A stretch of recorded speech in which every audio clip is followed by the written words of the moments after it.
Hi guys, welcome to our channel.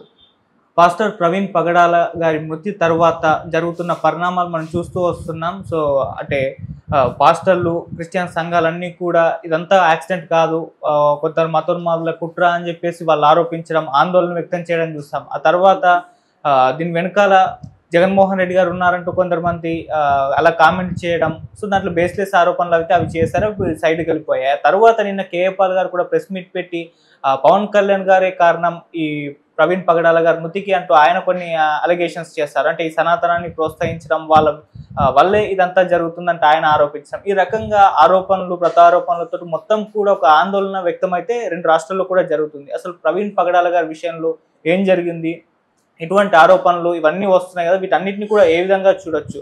So ఇప్పుడు ఇదే అంశం మీద డిస్కస్ చేయడానికి ప్రజెంట్ మనతో పాటు సీనియర్ జర్నలిస్ట్ కిరణ్ పోల్దాస్ గారు ఉన్నారు. వారితో మాట్లాడి తెలుసుకునే ప్రయత్నం అయితే చేద్దాం. నమస్కారం. నమస్తే ఆదిత్య. సార్, మీరు కూడా చూస్తూ ఉన్నారు, ఫాలో అవుతున్నారు. ప్రవీణ్ పగడాల గారు మృతి చెందిన తర్వాత జరుగుతున్న, అంటే మొదట యాక్సిడెంట్ అని చెప్పేసి ప్రచారం జరిగింది. కాకపోతే అది యాక్సిడెంట్ కాదు, ఇది కుట్ర, దీని వెనకాల ఇది కావాలని ఎవరో చేస్తారని చెప్పేసి వాళ్ళంతా కూడా ఆందోళన వ్యక్తం చేయడం చూస్తాము. ఆ తర్వాత కొంత పొలిటికల్ యాంగిల్ తీసుకొని అది ఇదని చెప్పేసి కొన్ని బేస్లెస్ ఆరోపణలు చేయడం కూడా చూస్తాం. సో ఏం జరిగింది ప్రవీణ్ పగడాల గారి విషయంలో, మీకేమనిపించింది సార్? మొదట ప్రవీణ్ పగడాల గారి విషయంలో పోస్ట్ మార్టం నివేదిక వస్తే తప్ప స్పష్టంగా ఏం జరిగిందనేది చెప్పలేం. ఇంకా పోస్ట్ మార్టం నివేదిక రాలా. ప్రాథమికంగా పోలీసుల దర్యాప్తులో మాత్రం అది యాక్సిడెంట్ గా కనబడుతోంది. వాళ్ళు 2 మీకు వీడియోలు చూపించారు, సీసీ కెమెరా ఫుటేజ్ చూపించారు. ఆ సీసీ కెమెరా ఫుటేజ్ లో స్పష్టంగా స్కిడ్ అయిపోయి కింద పడిపోయినట్టుగా కనపడుతుంది. దుమ్ము అలా లేచినట్టు గులకుంది. రోడ్డు చాలా హైలో ఉంది, పక్కనంతా కూడా కాస్త లోతుగా ఉంది, ఒక 5-6 అడుగులు లోతు ఉంది కింద. సో అక్కడ సైడ్ అంతా కూడా గులక వేసున్నారు. సో అక్కడ ఆయన మొదలే ఆయనకి హెడ్లైట్ లేదు.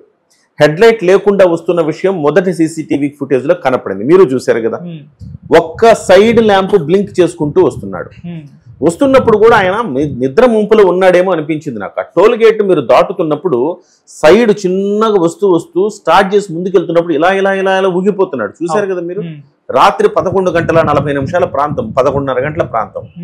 ఆ ప్రాంతంలో అతను ఆ రకంగా డ్రైవ్. అసలుకు చాలా డౌట్ ఏంటంటే అండి, సాఫ్ట్వేర్ కంపెనీలు ఉన్నాయి అతనికి. హైదరాబాద్ నుంచి ఉదయం 11 గంటలకు బయలుదేరిన వ్యక్తి కార్లలో వెళ్ళొచ్చు కదా, కార్లు ఏం లేవా ఏంటి? సాఫ్ట్వేర్ కంపెనీ అధినేత కదా అతను. బైక్ మీద ఎందుకు వెళ్లాల్సి వచ్చింది? First point. ఆ బుల్లెట్ మీద వెళ్ళిన తర్వాత సహజంగా 12 గంటల పాటు డ్రైవింగ్ చేసిన తర్వాత అండి సహజంగానే మత్తు వచ్చేస్తుంది. 11:30 గంటల ప్రాంతం, నిద్ర మంపు వచ్చేసి ఉండొచ్చు. సో ఇలా ఆయన బ్యాలెన్స్ తప్పి నడుపుతున్నట్టు కనపడింది. ఇది మీరు చూశారు, నేను చూసాను, అందరం చూసాం.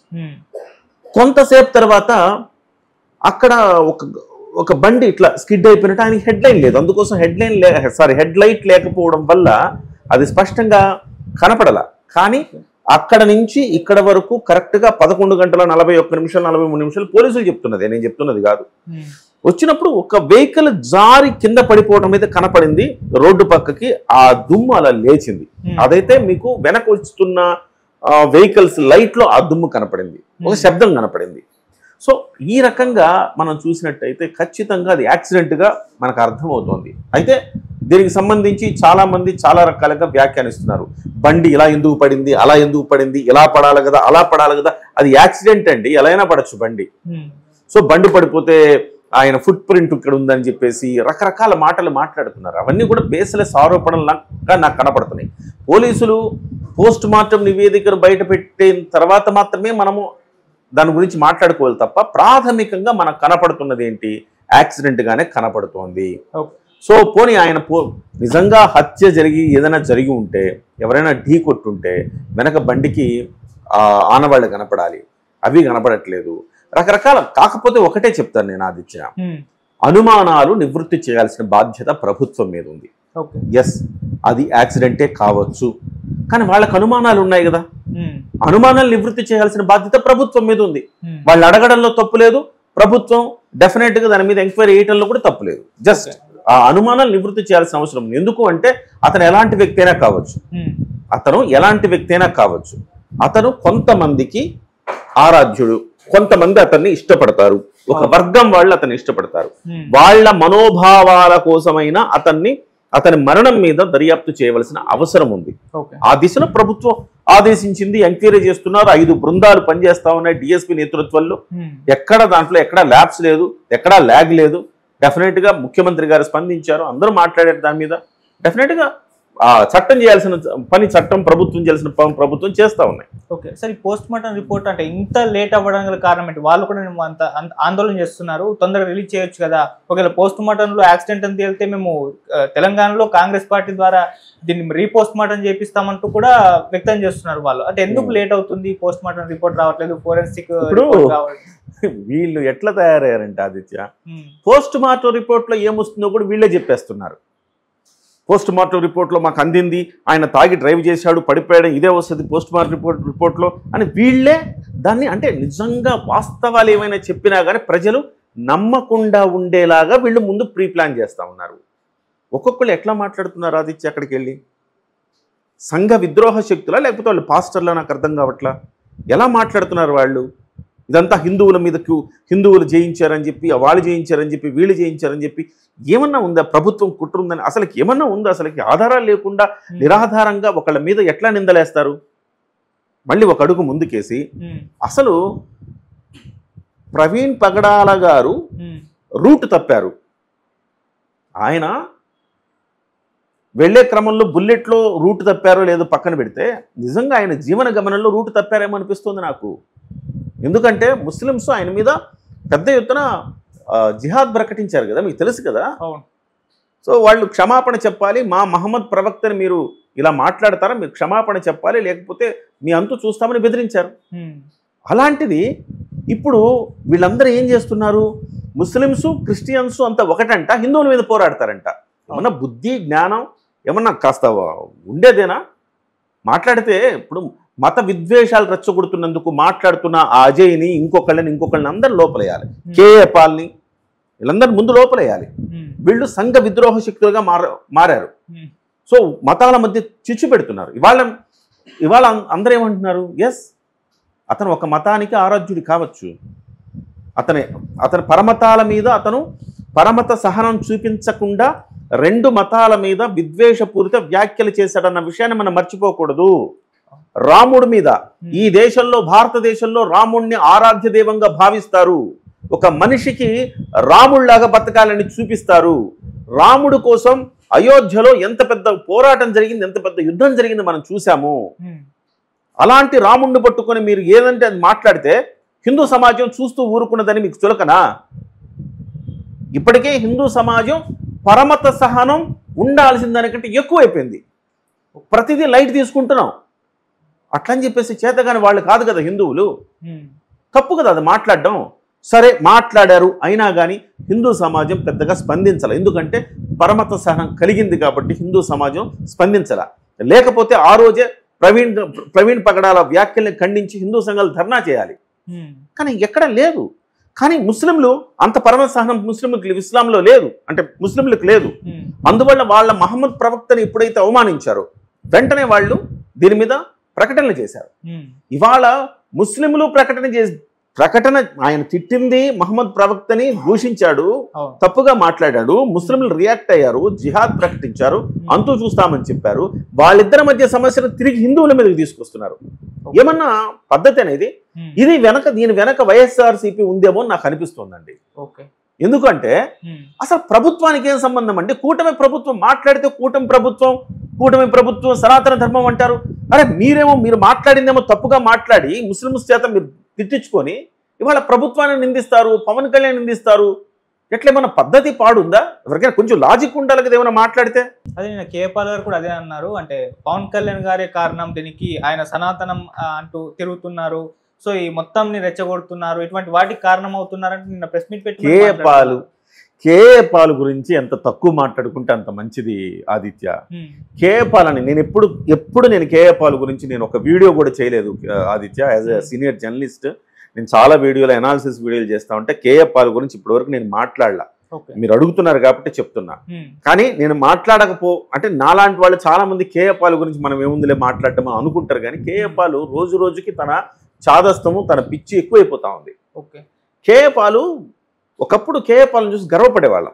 అంటే being as a Hindu, even though మన తెలుగు పర్సన్ అయిన కేఏ పాల్ పాశ్చాత్య దేశాల్లో మత ప్రబోధకుడిగా ఒక రేంజ్లో ప్రెసిడెంట్లు వచ్చి ఆయన దగ్గర ఆశీర్వాదం తీసుకునే స్థితికి వచ్చాడు అని చెప్పి ఒక తెలుగువాడిగా సాటి తెలుగువాడు ఆ స్థాయికి వెళ్ళినందుకు గర్వపడేవాళ్ళం. కానీ అలాంటి కేపాలు ఏమైంది? మతి స్థిమితం తప్పింది.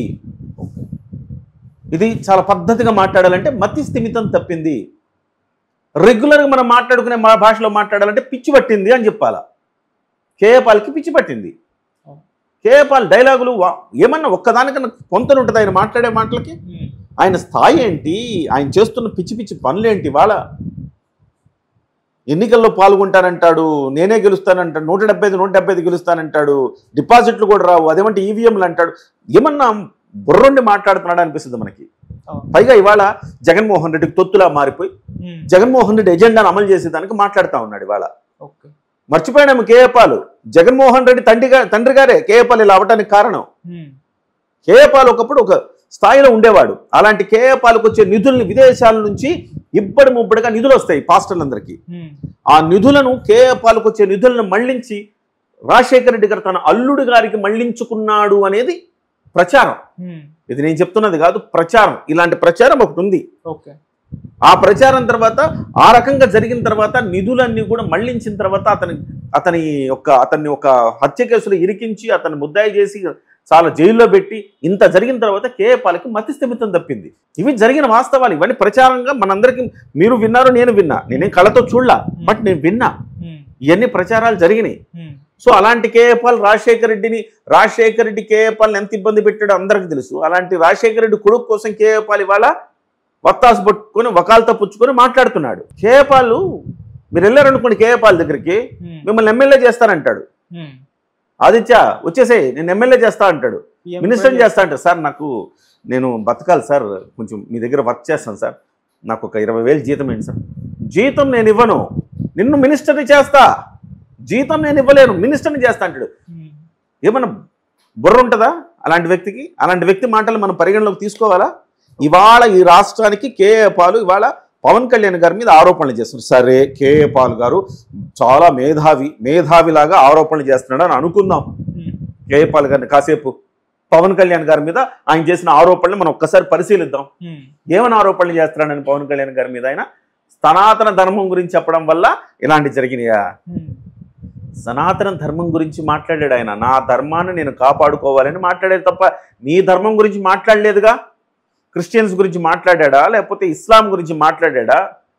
దేని గురించి మాట్లాడలేదు. ఒక్క మాట, ఒక్క పరమత సహనం కలిగి ఉండాలి అని చెప్పారు. నా మతాన్ని నేను ఆరాధిస్తాను, పొరుగువాని మతాన్ని నేను గౌరవిస్తాను అని చెప్పిన వ్యక్తి ఆయన. సేమ్ అది కూడా నువ్వే అది చెయ్యి. ప్రవీణ్ పగడాల్ అది చేయలేదు. అది ఇవాళ ప్రవీణ్ పగడాల గురించి ఇవాళ మరణించిన తర్వాత కూడా ప్రవీణ్ పగడాల గురించి మరణించిన తర్వాత చేసిన తప్పులన్నీ ఉప్పులైపోతాయా? అవ్వవు. మీరు మరణించిన తర్వాత కూడా ప్రవీణ్ పగడాల గురించి, మరణించిన వ్యక్తి గురించి అలా మాట్లాడుతున్నారు. అలా మాట్లాడటం ఏంటండి? మీరు మాట్లాడింది తప్పు కదా. ప్రవీణ్ పగడాల గారి గురించి మాట్లాడుకోవాలి అంటే ఖచ్చితంగా ఈ మాటలు కూడా మాట్లాడుకోవాలి కదా. సీతాదేవిని అవమానించాడు కదా, రాముడిని అవమానించాడు కదా, మహమ్మద్ ప్రవక్తను అవమానించాడు కదా, ఇవన్నీ మాట్లాడుకోవాలి కదా. సో నీ పరమత సహనం ఎక్కడుంది మీకు అందరికీ? పవన్ కళ్యాణ్ చెప్పిన పరమత సహనాన్ని మీరు ఎవరైనా చూపిస్తున్నారా? చూపించట్లేదు కదా. సో నేనేమంటానంటే, ఎప్పుడైతే మనం రూట్ తప్పుతామో, పరమత సహనం లేకుండా ఎదుటి మతాలను కించపరుస్తూ మాట్లాడతామో అది ఏ నాటికైనా డేంజరే. ఇవాళ ఖచ్చితంగా ఇది యాక్సిడెంటే నాకైతే అనిపిస్తుంది. ఖచ్చితంగా ఇది యాక్సిడెంట్ అయి అనిపిస్తుంది. నిజంగా అలాగా ఆయన యాక్సిడెంట్ కాకుండా ఆయన్ని ఎవరైనా హత్య చేశారు అని రుజువు అయితే ఖచ్చితంగా వాళ్ళు ఎవరైనా కానీ, హిందువైనా ముస్లిం అయినా ఎవరైనా కానీ ఖచ్చితంగా శిక్షించాల్సిందే. భావ ప్రకటన స్వేచ్ఛను దుర్వినియోగం చేస్తూ కొంతమంది మాట్లాడుతున్నారు. అంత మాత్రం చేత వాళ్ళ మీద దాడులు చేయకూడదు. చట్టం, న్యాయం, ధర్మం ఉన్నాయి. ఈ భారతదేశంలో రాజ్యాంగం మనకి భావ ప్రకటన స్వేచ్ఛ ఎలా ఇచ్చిందో, ఎదుటివాడి మనోభావాలు గాయపడితే వాళ్లను శిక్షించే ఆ సెక్షన్లు కూడా ఉన్నాయి. ఆ రకంగా అది ఇవాళ అతను కావచ్చు, ప్రవీణ్ పగడాల్ కావచ్చు, అజయ్ కావచ్చు, కేఏపాల్ కావచ్చు, వీళ్ళందరూ కూడా పరమత సహనం లేకుండా మాట్లాడుతుండొచ్చు. అంత మాత్రం చేత వాళ్ళ మీద దాడులు చేయటాన్ని నేను ఖండిస్తా. నిజంగా వాళ్ళ మీద వాళ్ళు తప్పు మాట్లాడారనిపిస్తే కేసులు పెట్టండి. చట్ట ప్రకారం నడుచుకోమని చెప్పండి అంతే తప్ప నిజంగా ఆయన ఏమన్నా హత్య అనేది గనక పోస్ట్ మార్టంలో బయటపెడితే అది ఎంతటి వ్యక్తినైనా శిక్షించాలి. ఒక మనిషిని హత్య చేయడం, చంపటం అనేది అత్యంత క్రూరమైన నేరము. డెఫినెట్గా దానికి శిక్షించాల్సిందే. కానీ ఇలా కేఏ పాల్ లాంటి వాళ్ళు చేసే ఆరోపణలని ఇవి మత విద్వేషాలు రెచ్చగొట్టేలా ఉన్నాయి. ముందు కేఏ పాల్ని, అజయ్ని లోపల వేయాలి. వాళ్ళు సభ్య సమాజంలో తిరగటానికి అర్హులు కాదు. వాళ్ళు పరమత సహనం లేకుండా ఇతర మతాల మీద ఆరోపణలు చేస్తున్నారు. ఇప్పుడు సనాతన ధర్మం గురించి మాట్లాడంటే నా అమ్మ గురించి నేను మాట్లాడుకోకూడదు ఆదిత్య. నా అమ్మ గురించి నేను మాట్లాడుకుంటే వేరే వాళ్ళకి ఏదైనా నష్టం జరిగితే నా అమ్మ గురించి నేను మాట్లాడుకుంటే నష్టం జరిగిపోద్దా? మా అమ్మ గురించి నేను మాట్లాడతా, మీ అమ్మ గురించి నువ్వు మాట్లాడంతే. అట్లా కాకుండా మా అమ్మ గురించి నువ్వు మాట్లాడితే వేరేలా ఉంటది కదా కథ. మీ అమ్మ గురించి నేను మాట్లాడిన అంతే తప్పు. సో నా అమ్మ గురించి నేను మాట్లాడుకోవటం కూడా తప్పు ఎట్లయితుంది? పవన్ కళ్యాణ్ గారు ఆయన తల్లి సమానమైన సనాతన ధర్మం గురించి మాట్లాడారు. సనాతన ధర్మం గురించి మాట్లాడాడు తప్ప ఇతర మతాలను కించపరచలేదు. అటువంటప్పుడు మతాలను రెచ్చగొట్టడం ఎట్లవుతుంది? ఎవరినైనా ఒక్క మాట తప్పుగా మాట్లాడా? పరమత సహనం చూపించమని పదే పదే పదే పదే చెప్పారు. అది మీకు లేదు. మీరు ఇవాళ తప్పు చేస్తున్నారు. మిమ్మల్ని ఇవాళ అరెస్ట్ చేసి లోపల పెట్టాలి. దయచేసి నేను కూటమి ప్రభుత్వానికి నేను రిక్వెస్ట్ చేస్తా ఉన్నా. ఇలాంటి వాళ్ళు బయట తిరిగితే, సభ్య సమాజంలో తిరిగితే, అజయ్ అనేవాడు లేకపోతే కేఏ పాల్ అనేవాడు వీళ్ళందరూ బయట తిరిగితే రేపొద్దున ఎవరి మనోభావాలనే దెబ్బతిని ఏమన్నా నష్టం జరిగితే బాధ్యత ఎవరు వహించాలి? ఇమ్మీడియట్ కూటమి ప్రభుత్వం లోపల వేయాలి వాళ్ళని. ఇలాంటి వ్యాఖ్యలు చేస్తున్నందుకు, మత విద్వేషాలు రగిలిస్తున్నందుకు ఉన్న యాక్ట్స్ ఏవైతే ఉన్నాయో భారతీయ శిక్షా స్మృతిలో అవన్నీ వాళ్ళ మీద పెట్టి లోపల పెట్టాలి. కానీ వాళ్ళు పెట్టేవాళ్ళే. కానీ భావోద్వేగ సమయం ఇది. భావోద్వేగ సమయం. ఒక వ్యక్తి చనిపోయి ఉన్నాడు, ఒక పాస్టర్ చనిపోయినప్పుడు ఆ వర్గం వాళ్ళు కొంత బాధలో ఉంటారు. అలాంటప్పుడు చిలువలు పొలవలు చేసి మాట్లాడిన ఈ వ్యక్తులు ఎవరైతే ఉన్నారో ఆ వ్యక్తుల మీద నిజంగా నిజాయితీగా సెక్షన్లు పెట్టినా కానీ ఆ వర్గం ఇదేదో కక్షపూరితం అనుకుంటుంది కాబట్టి ప్రభుత్వం ఆలోచిస్తుండొచ్చు. కానీ లేకపోతే వీళ్ళు సభ్య సమాజంలో తిరగటానికి అర్హులు కారు. సరే, ఇక్కడ ఇంకోటి, ఇప్పుడు ప్రవీణ్ గారి మృతి పైన పవన్ కళ్యాణ్ గారు స్పందించాల్సిన అవసరం ఉందా? ఇప్పటివరకు ఎందుకు స్పందించలేదు అంటే ఇప్పుడు ఒక క్వశ్చన్ రైజ్ అవుతుంది. అప్పుడు చిలుకూరి బాలాజీ టెంపుల్ రంగరాజన్ గారి పైన దాడి జరిగినప్పుడు అందరూ స్పందించారు. తెలంగాణ అండ్ ఏపీ వ్యాప్తంగా అందరు నేతలు స్పందించారు. ఆయన వెళ్ళి పరామర్శించడం కూడా చూస్తాం. మరి ఒక క్రిస్టియానికి సంబంధించిన ఒక పాస్టర్ చనిపోతే ఎందుకు స్పందించడం లేదని క్వశ్చన్స్ వాళ్ళే రైజ్ చేస్తున్నారు. చిలుకూరి బాలాజీ టెంపుల్ అర్చకులు ఏ రోజైనా పక్క మతం మీద వ్యాఖ్యలు చేశారా? లేదు కదా. ఆయన విఘ్నుడు, గౌరవనీయులు, ఆయన పెద్దవారు. ఇంకా దళిత గోవిందం అని పెట్టి దళితుణ్ణి తన తల మీద పెట్టుకుని మోసిన వ్యక్తి ఆయన. పరమత సహనం, కులాలకు అతీతంగా, మతాలకు అతీతంగా ఒక దైవం అందరికీ చేరాలి అని తపన పడే ఒక సమాజంలో మార్పు తీసుకొచ్చే ఒక మంచి వ్యక్తి ఆయన. ఆయన మీద దాడి జరిగితే డెఫినెట్గా స్పందిస్తారంతా. అలా కాకుండా ఇతర మతాలని కించపరిచేలా మాట్లాడి రెచ్చగొట్టి అవమానించి ఈ రకంగా మాట్లాడే వాళ్ళని వాళ్ళ గురించి స్పందిస్తే ఎంత, స్పందించకపోతే ఎంత అంట నేనైతే. అంటే పవన్ కళ్యాణ్ గారు అలా స్పందించలేదని నేను అంటలేదు. కానీ స్పందించాల్సిన అవసరం ఏంటి? ప్రతి ఒక్కరు స్పందించాల్సిన, ఆయన మహాత్మా గాంధీ అయినా ప్రతి ఒక్కరు స్పందించడానికి కాదు కదా. సో స్పందించాల్సిన అవసరం లేదు. ఈ రాష్ట్రానికి ముఖ్యమంత్రిగా, ఆంధ్రప్రదేశ్ ముఖ్యమంత్రిగా చంద్రబాబు నాయుడు గారు స్పందించారు. ఆయన స్పందించాలా, ఎందుకంటే రాష్ట్రానికి ముఖ్యమంత్రి కాబట్టి. హోంమంత్రి అనిత స్పందించారు, ఆమె స్పందించాలా, ఎందుకంటే ఆమె రాష్ట్రానికి హోంమంత్రిగా లా అండ్ ఆర్డర్ చూస్తుంది కాబట్టి. వాళ్ళిద్దరు స్పందించే సరిపోయారు కదా కూటమి ప్రభుత్వంలో. మళ్ళీ పవన్ కళ్యాణ్ గారి స్పందన అవసరం ఏముంది ఇక్కడ అంటున్నా. అంతేనా కాదా? సంబంధిత వ్యక్తులు స్పందించారా లేదా? ఇంకా ప్రభుత్వంలో ప్రతి ఒక్కళ్ళు పవన్ కళ్యాణ్ గారు స్పందించారా, నాదెండ్ల మనోహర్ గారు స్పందించారా, కందుల దుర్గేష్ గారు స్పందించలేదు, అరే జిల్లా అధ్యక్షులు స్పందించలేదు, జనసేన పార్టీ కిరణ్ కుమార్ స్పందించలేదు. పవన్ కళ్యాణ్ సపోర్ట్ చేస్తాడు కదా ఆయన. అరే మంచి సమాజం నిర్మించాలంటే ఒక మంచి శక్తి కావాలనుకున్న స్పందించాం. పవన్ కళ్యాణ్ గారిని మనం సపోర్ట్ చేయాలన్నాం. అంత మాత్రాన ఇవాళ ప్రవీణ్ పగడాల మృతి చెందితే కిరణ్ మాట్లాడాలి, ఆదిత్య మాట్లాడాలి, అట్లా కాదు కదా. డెఫినెట్గా జాతి పిత చనిపోతే ప్రతి ఒక్కరు మాట్లాడతారు.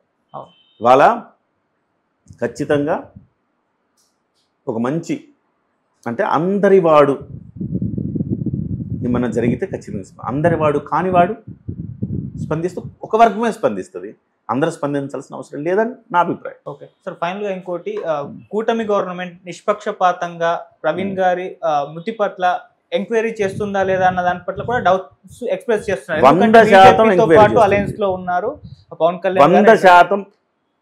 ఇది పవన్ కళ్యాణ్ గారు ఇప్పుడు ఒక మతానికి ప్రతీకగా లేరు. ఆయన సనాతన ధర్మాన్ని కాపాడుకోవాలన్నాడు. ఆయన వ్యక్తిగా హిందువుగా సనాతన ధర్మాన్ని కాపాడుకోవాలంటే పక్కనోడి మతాన్ని మనం కించపరచాలని కాదు కదా ఆదిత్య. కాబట్టి 100కి 1000% నిష్పక్షపాతంగా దర్యాప్తు జరుగుతుంది.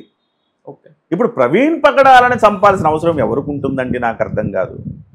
ఆయన వ్యక్తిగతమైన ద్వేషాలు, గొడవలు ఏమన్నా ఉన్నాయేమో మనకు తెలియదు. ప్రవీణ్ పగడాల గారు ఒకప్పుడు ప్రకటించుకున్నారు, నేను పెద్ద రౌడీని, దాదాని, ఉదయం నిద్ర లేస్తే ఎవరిని కొడదాము, ఏం చేద్దాము, నాటు బాంబులు, కత్తులు, వీటి గురించి ఆలోచించేవాడిని అని ఆయన చెప్పుకున్నారు. బహుశా మీరు చూసుంటారు కదా ఆ వీడియో. ఆయన చెప్పుకున్నారు, చిన్నప్పుడు నేను ఒక హత్య ప్రయత్నం చేస్తే మా సిస్టర్ సిఐ కాపాడారు నన్ను అని చెప్పారు. సో నేర ప్రవృత్తి కలిగిన తత్వం ఒకప్పుడు ఉండింది ఆయనకి, ఆ తర్వాత ఆయన మారు ఉండొచ్చు. సో ఆయనకి వ్యక్తిగతమైన గొడవలు ఎవరితో ఉన్నాయో మనకేం తెలుసు ఆదిత్య.